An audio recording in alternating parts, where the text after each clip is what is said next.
Bem-vindos, pessoal, a mais um vídeo da disciplina Teoria Macroeconômica da Universidade Federal do Paraná. E na videoaula de hoje, nós iremos discutir aí os determinantes, né, do emprego no modelo clássico, né, nessa tentativa aí de nós buscarmos entender como o mundo clássico enxerga, né, o comportamento das principais variáveis macroeconômicas. Nossa videoaula de hoje é uma tentativa aí de investigar os determinantes do emprego no modelo clássico e o que justifica essa necessidade de estudarmos aí o fator trabalho, né, o fator mão de obra, é que na aula anterior nós observamos que o principal determinante do nível de produção da economia, repito, pela percepção clássica, né, é exatamente o fator mão de obra, o emprego, né? Então, nosso objetivo de hoje é exatamente enxergar o que determina o emprego no modelo clássico. No final da aula anterior, da videoaula anterior, nós já fizemos um adendo, né? Assim, é perceptível que no modelo clássico o que determina o emprego são as condições de oferta e demanda, e nesse momento nós iremos investigar que mercado é esse, né? Quais são os fatores determinantes do mercado de trabalho, repito, segundo essa percepção clássica. Então, de acordo com a função de produção, né, observada na videoaula anterior, a quantidade de trabalho determina o nível de produto. Daí o nosso interesse em investigar de forma mais minuciosa os determinantes aí do uso do fator trabalho. Então, temos aí um problema, né? Quais os fatores determinantes do nível de utilização do insumo potencial, né? Que insumo é esse? O fator trabalho. Então, para os clássicos, a quantidade de mão de obra empregada era determinada pelas forças de oferta e demanda lá no mercado de trabalho. Então, nossa preocupação nesse momento é exatamente investigar as condições de demanda e as condições de oferta dentro desse ambiente, dentro desse mercado de trabalho, à luz da teoria clássica, né, na chamada macroeconomia clássica. Algumas hipóteses, né, pessoal, antes de nós adentrarmos aí as condições de demanda e as condições de oferta. Basicamente, quatro hipóteses para nós caracterizarmos aí o nosso mercado de trabalho. Primeiro, perfeita informação sobre os preços, né? Nessa tentativa de estudarmos o mercado de trabalho clássico, uma primeira hipótese que será incorporada na discussão é a existência de perfeita informação sobre os preços. Segundo, não há obstáculo aos ajustes nos salários nominais. Né? Terceiro, firmas e trabalhadores agem de forma ótima. E quarto, o mercado se equilibra. O que representa cada uma dessas hipóteses? Né? Como é que nós podemos traduzir cada uma dessas hipóteses? Bom, primeiro, né, a perfeita informação sobre os preços leva em consideração um ambiente onde os agentes, as empresas, elas estão operando, elas estão atuando numa estrutura de mercado do tipo concorrência perfeita. Não é? E se nós lembrarmos assim, as características de uma estrutura de mercado do tipo concorrência perfeita, é que, independente do tipo de bem que nós estamos analisando, né, esses mercados do tipo concorrência perfeita são mercados onde eu tenho uma quantidade infinita de produtores, bem como uma quantidade infinita de demandantes, de pessoas que demandam os bens que são produzidos pelas empresas. Tá?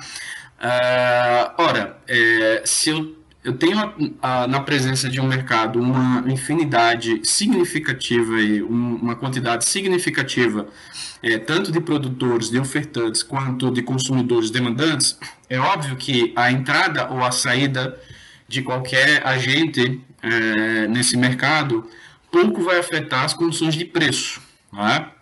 Então, esse mercado ele é tão gigante do ponto de vista da quantidade de agentes que lá se encontram, que a entrada ou a saída de qualquer um desses ofertantes pouco afeta as condições de preço. Por exemplo, nós poderíamos imaginar de uma outra forma. Imagine que diante de um mercado do tipo concorrência perfeita, nós tenhamos aí uma quantidade imensa de produtores, um único produtor toma a decisão simplesmente de estipular e impor o preço desse bem, né, que a princípio é considerado como um bem homogêneo, né, com as mesmas características, né, os produtores até então eles produzem bens com as mesmas características. Então imagine um determinado produtor, um determinado ofertante nesse mercado e toma a decisão de impor um nível de preços para o bem que ele produz, sei lá, 5% superior em relação à média dos outros milhares de ofertantes, de produtores que estão ali naquele mercado. É óbvio que os consumidores eles não irão demandar dessa empresa que, porventura, decidiu estipular um preço acima daquilo que o mercado está estipulando. Então, automaticamente, esse não vai ser expulso do mercado, né? Naturalmente, os consumidores, os demandantes, não irão demandar frente a um preço acima daquilo que o mercado está estipulando. Da mesma forma, né, uma saída de parte dos consumidores, dada a infinidade, a qualidade de consumidores demandantes que tem nesse mercado, pouco vai afetar as condições de preço. Não é? Então, pessoal, a ideia de informação perfeita sobre os preços, né, perfeita informação sobre os preços, leva-se em consideração exatamente essa característica desse mercado que está sempre sendo considerado, né, numa estrutura de mercado de concorrência perfeita. Uma das características presentes ali na chamada macroeconomia clássica é que as estruturas de mercado, no caso dos mercados de bens e produtos finais, são mercados onde as estruturas elas se caracterizam por ser estruturas do tipo concorrência perfeita, de modo que esse mercado é tão atomizado do ponto de vista da quantidade de ofertantes, produtores, bem como consumidores demandantes, que a entrada ou a saída de qualquer um desses agentes pouco vai afetar o nível de preço. Daí a ideia de perfeita informação. Não é? Segundo, não há obstáculos aos ajustes dos salários nominais. Não é? Se porventura os empresários e trabalhadores eles decidem promover ajustes dos salários nominais, não há barreiras institucionais, por exemplo, sindicatos que impeçam esses reajustes salariais, né? Os salários nominais eles se ajustam de acordo com as condições de preços que se refletem nas condições ali dos trabalhadores e nas condições de custos por parte das empresas. Nós iremos observar, quando nós chegarmos lá na discussão sobre a macroeconomia keynesiana, que esse ponto é uma discussão importante lá no ambiente keynesiano, porque uma das maiores críticas que o Keynes apresenta frente a essa chamada macroeconomia clássica é que os clássicos não enxergaram o problema de rigidez nos salários nominais, né? Para o Keynes, os salários nominais eles são rígidos abaixo, né? Nós, quando chegarmos na discussão e no debate sobre a teoria keynesiana, iremos investigar com mais calma, não é? Essa hipótese. O fato é que, nesse ambiente clássico, nessa macroeconomia clássica, não há obstáculos aos ajustes dos salários nominais. Os salários nominais eles são perfeitamente flexíveis. Tá? Terceiro, as firmas e trabalhadores eles agem de forma ótima. No ambiente clássico, no ambiente independente do ambiente clássico, ou no ambiente keynesiano, ou no ambiente novo clássico, ou no ambiente novo keynesiano, nas mais diversas escolas de pensamento, né, teorias macroeconômicas, os modelos eles se caracterizam por apresentar determinados agentes, tá? Então os agentes, né, os indivíduos, né, os atores que fazem parte dessas estruturas analíticas, no caso específico da macroeconomia clássica, são firmas e trabalhadores consumidores. E o pressuposto, né, uma das hipóteses que esses modelos, no caso, a macroeconomia clássica carrega, é que as empresas, firmas e trabalhadores consumidores, eles constantemente estão agindo de forma ótima. É uma percepção da mesma forma que nós investigávamos lá na teoria microeconômica. As firmas, as empresas, elas sempre buscam otimizar, maximizar o seu lucro, assim como os consumidores, trabalhadores, eles sempre buscam maximizar o seu nível de bem-estar a partir de uma busca ali por máximo consumo naquele mapa de preferência, nas preferências em relação ao nível de utilidade que as cestas de consumo proporcionam para esses indivíduos consumidores. Né? Então, uma hipótese importante para nós entendermos a construção das condições de demanda por trabalho e a oferta de trabalho é aceitar que tanto as firmas como os trabalhadores consumidores, eles sempre agem aí de forma ótima. A quarta hipótese é que os mercados sempre se equilibram. Né? Isso é uma consequência natural aí, se for aceitas as hipóteses anteriores. Então, só um preâmbulo, né, daquilo que nós necessitamos como hipótese para entendermos aí como se constrói as condições de demanda e as condições de oferta aí nesse mercado de trabalho clássico. Então, do ponto de vista da demanda por trabalho, né, o primeiro ponto que nós devemos levar em consideração é saber quem demanda trabalho. Né? Muitas vezes nós estamos acostumados a imaginar que a demanda por trabalho temos que pensar de forma que, no caso, a demanda agora é por um fator produtivo, e quem demanda os fatores produtivos são as empresas que sempre buscam maximizar o lucro. Né? Então, quem são os demandantes de mão de obra? São as firmas que produzem as mercadorias. Né? Sabemos ali da aula anterior que as firmas elas operam tendo por base uma função de produção, e essa função de produção contrata ali insumos produtivos, no caso capital e trabalho. Nesse momento, deixamos o nível de capital constante, né? E estamos produzindo a partir da utilização e da quantidade utilizada aí do fator mão de obra. Então, quem demanda mão de obra? Quem demanda mão de obra exatamente são as firmas que produzem as mercadorias. Então, observem aí uma primeira equação, né? Que é a equação que denota aí o comportamento do lucro das empresas. Né?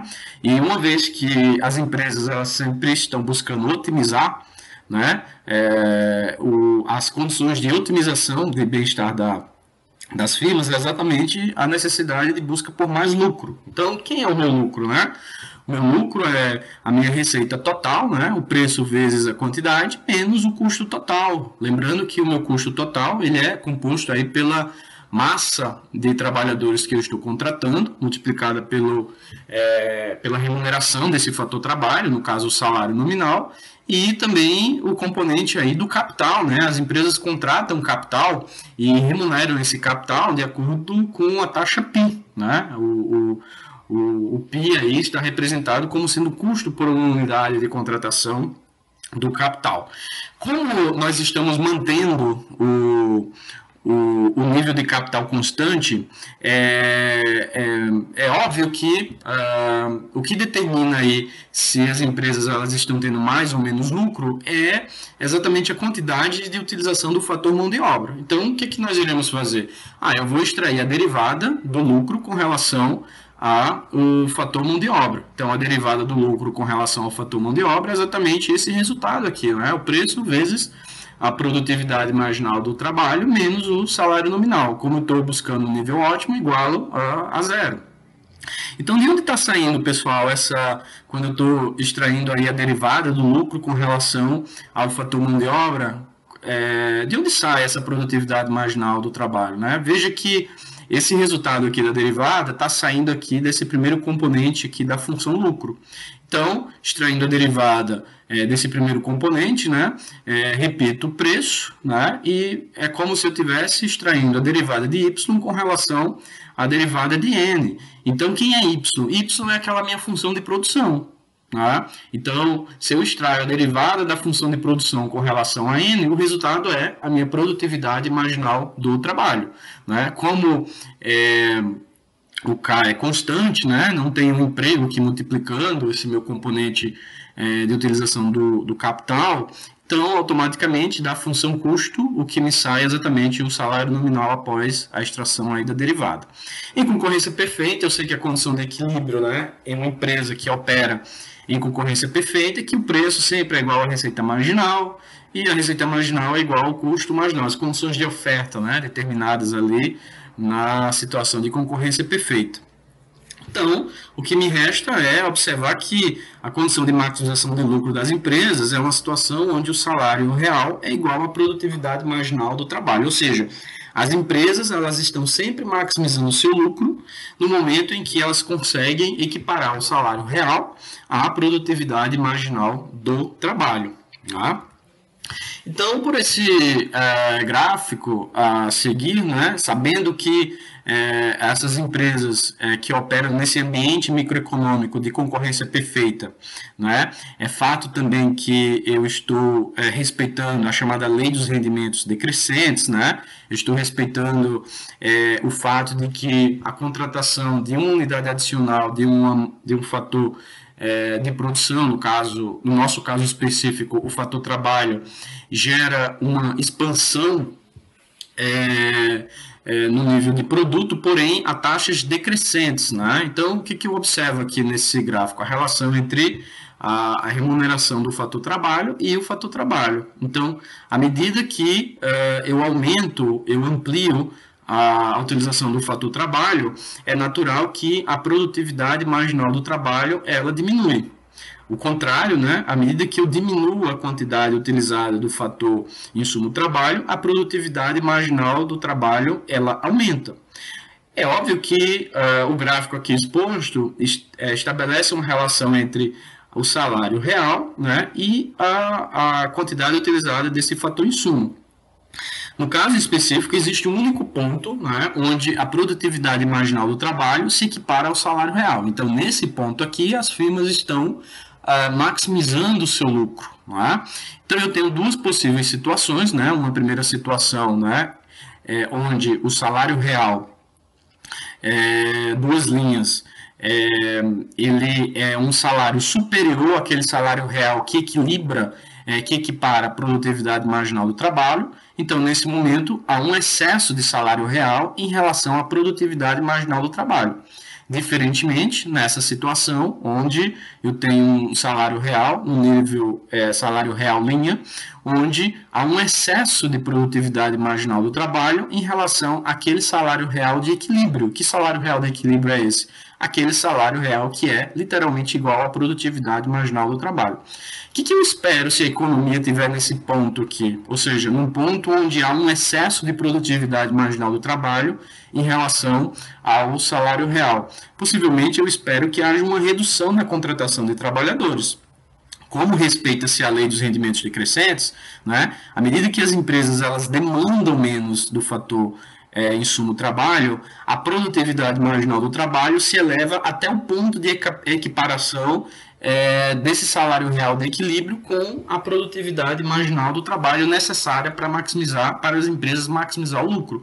Diferentemente, se a economia estiver num ponto onde o salário real salário real duas linhas, não é?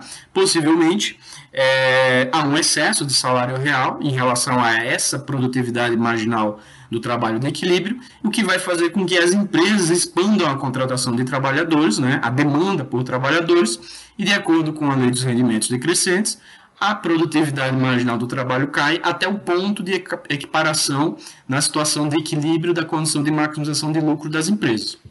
Ora, o que nós queremos extrair daqui?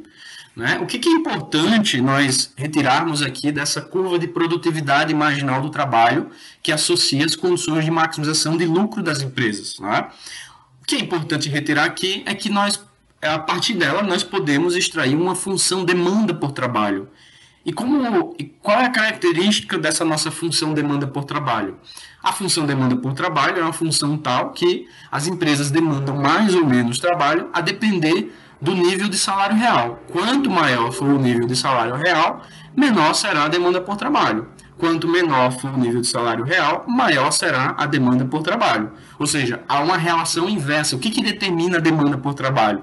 O que determina a demanda por trabalho é exatamente o nível de salário real. Intuitivamente, né, pessoal, é factível nós aceitarmos isso, porque salário para as empresas são custos. Quanto maior é o custo de produção, quanto maior for o custo de contratação de um fator produtivo, possivelmente isso vai ser decisivo para as empresas saberem se vão contratar mais ou menos desse fator de produção necessário a estar expandindo o nível de atividade econômica. Né? Assim, a demanda por trabalho depende inversamente do valor do salário real. Essa é uma informação relevante para nós entendermos aí esse mercado de trabalho. Então, a demanda, né, podemos fazer a demanda por trabalho no ambiente clássico, análoga aí à curva de produtividade marginal do trabalho. Do ponto de vista das condições de oferta de trabalho, quem oferta trabalho são os consumidores trabalhadores, os trabalhadores consumidores. E esses trabalhadores consumidores, eles têm um dilema. E que dilema é esse? É o chamado trade-off renda-lazer. Não é? Supostamente, em média, né, os trabalhadores, vamos aceitar a situação onde os trabalhadores, eles, na média, eles têm duas escolhas a fazer, né? Ou eles, ao longo do dia, né? Sabendo que o dia tem 24 horas. A tomada de decisão desses trabalhadores ocorre da seguinte forma. Ao longo do dia, eles têm que disponibilizar uma quantidade de horas para trabalho e outra para lazer. Né? Entendam que esse conjunto de horas para lazer leva em consideração diversas ações, né, que os trabalhadores consumidores necessitam fazer ao longo do dia, não só trabalho, mas o lazer com a família, né? As horas de descanso necessárias, né, frente ao trabalho realizado, enfim. O fato é que nós iremos agregar as horas de um consumidor trabalhador ao longo do dia em dois grandes grupos. Uma parte referente às horas destinadas a trabalho e outra destinada a lazer. Né? É uma cesta de preferências, digamos, que o trabalhador consumidor tem à sua disposição. Então, nesse primeiro gráfico aqui, nós observamos que é um gráfico que ele é desenhado de forma atípica, né, porque a origem não está na interseção na origem do meu plano cartesiano, né, é um gráfico onde ele é construído a origem aqui nesse lado direito, né, e vai até 24, porque o dia tem 24 horas. Então, nesse eixo horizontal, nós estamos aí representando o número de horas ao longo do dia que esse trabalhador consumidor representativo pode destinar ao longo do dia para trabalho. E nesse eixo vertical, o nível de renda, né, que esse trabalhador consumidor representativo, ele pode extrair, tendo por base a oferta dessas horas que ele destinou ao longo do dia. Tá? Então, nessa primeira situação, digamos que o trabalhador toma a decisão de não oferecer nenhuma hora ao longo do dia, né? Não disponibiliza nenhum time, nenhuma hora para oferecer trabalho. Então, se ele toma essa decisão, ele vai ter um nível zero de renda. Com esse nível zero de renda, ele não tem condições de consumir nenhum tipo de bem. Né? Na medida em que ele destina 6 horas, digamos, supostamente, ao longo do dia, ele destina 6 horas para trabalho, automaticamente ele vai ter à sua disposição um determinado nível de renda, né? Ele vai ter uma determinada restrição orçamentária, e essa restrição orçamentária será possível ele alcançar um nível de utilidade utilidade 1, né? E o que essa utilidade 1 representa? Eu tenho o meu ponto A, o meu ponto de equilíbrio, onde ele tem uma restrição orçamentária, e essa restrição orçamentária, repito, ela ocorre porque ele conseguiu destinar ao longo do dia 6 horas para trabalho, ele alcançou um nível de renda, e com esse nível de renda ele pode exatamente gerar um grau de consumo, a partir dos bens que são necessários para a sua satisfação pessoal. Então, esse ponto A é um ponto de tangência entre um nível de utilidade, né? E essa utilidade está sendo gerada pela possibilidade dele estar consumindo um conjunto e uma cesta de bens, né? E automaticamente sobra a esse consumidor, trabalhador, 18 horas ao longo do dia para lazer. né? Veja que a oferta de trabalho que ele está destinando, né, de certa forma está gerando o que os macroeconomistas clássicos chamam de desutilidade marginal do trabalho. O que seria a ideia de desutilidade marginal do trabalho? O fato dele estar destinando 6 horas de trabalho ao longo do dia faz com que esse consumidor trabalhador representativo ele abdique parte do seu dia para lazer. Então, isso está gerando, de certa forma, um desprazer para esse consumidor trabalhador representativo. E ele compensa isso com o nível de consumo que agora ele está podendo proporcionar para si, tendo em vista seu esforço laboral e automaticamente a possibilidade de gerar um grau de consumo nesse nível A. Na medida em que ele expande as horas ao longo do dia para trabalho, digamos de 6 para 8 horas, ele consegue expandir a possibilidade de consumo, porque a restrição orçamentária dele também está se expandindo. É nesse momento que ele sai do ponto A e vai aqui para o ponto B, né? De forma que a quantidade de horas ao longo do dia para trabalho está aumentando e automaticamente a quantidade de horas de lazer está diminuindo. A desutilidade marginal do trabalho está se expandindo. Se ele continua a expandir a quantidade de horas destinadas ao trabalho ao longo do dia, automaticamente ele consegue alcançar um novo nível de renda, né? A restrição orçamentária dele está se ampliando, agora com 9 horas destinadas ao longo do dia para trabalho, ele atinge esse ponto C, ele atinge um novo mapa de preferências, o nível de utilidade dele está se expandindo, porque ele está conseguindo consumir mais, por conta da expansão da renda, porém, a desutilidade marginal do trabalho está se expandindo, né? Então, esse é o trade-off que um trabalhador consumidor representativo ele se depara quando ele vai ofertar trabalho, né? Para ele consumir mais, ele tem que trabalhar mais, tem que destinar mais horas ao longo do dia, porém, ele reduz a quantidade de horas que ele tinha à disposição para lazer. Isso possivelmente está gerando uma desutilidade do trabalho. Na medida em que ele está expandindo a quantidade de horas ao longo do dia, possivelmente ele está expandindo essa quantidade de horas, essa quantidade de oferta de trabalho ao longo do dia, porque ele está sendo estimulado a ter um maior nível de renda. Né? Então, nós podemos dizer que a oferta de trabalho, né, se eu tenho o meu salário real como uma variável proxy do meu nível de renda, eu posso aceitar que a oferta de trabalho ela é positivamente relacionada com o meu salário real. E, sendo assim, nós podemos construir uma curva de oferta de trabalho positivamente inclinada. Enquanto a demanda por trabalho ela é relacionada negativamente com o salário real, a oferta de trabalho ela é relacionada positivamente com o salário real. Né? A renda aumenta com mais trabalho, reduzindo o tempo disponível para lazer. É o custo que esse trabalhador representativo tem, repito, pessoal, segundo a percepção clássica, né? Os indivíduos podem alocar livremente seu tempo entre trabalho e lazer, ou seja, os indivíduos têm liberdade para escolher quantas horas irão trabalhar ao longo do dia, um dos pressupostos ali que a macroeconomia clássica está carregando. Então, o que devemos extrair aqui dessa análise? Enquanto a demanda por trabalho, ela é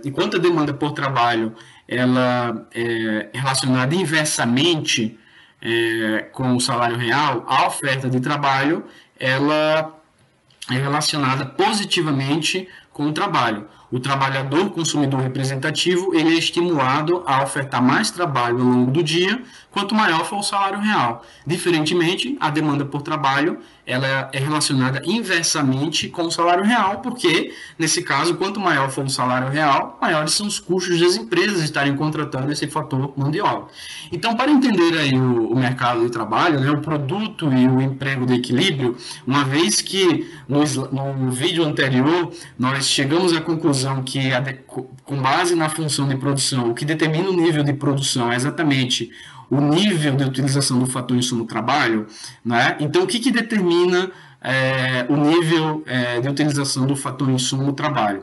Ora, o que determina o fator de utilização do insumo-trabalho, agora chegamos a essa conclusão, são as condições de oferta de trabalho e as condições de demanda por trabalho, ou seja, as condições determinantes no equilíbrio do mercado de trabalho. Uma vez que o nível de utilização do fator trabalho, segundo a percepção clássica, é a quantidade de trabalho de equilíbrio simultâneo entre a demanda por trabalho e a oferta de trabalho, automaticamente eu consigo identificar exatamente o nível de atividade econômica, né? Por isso, aquele último pressuposto lá que nós construímos que na macroeconomia clássica os mercados se equilibram, tá?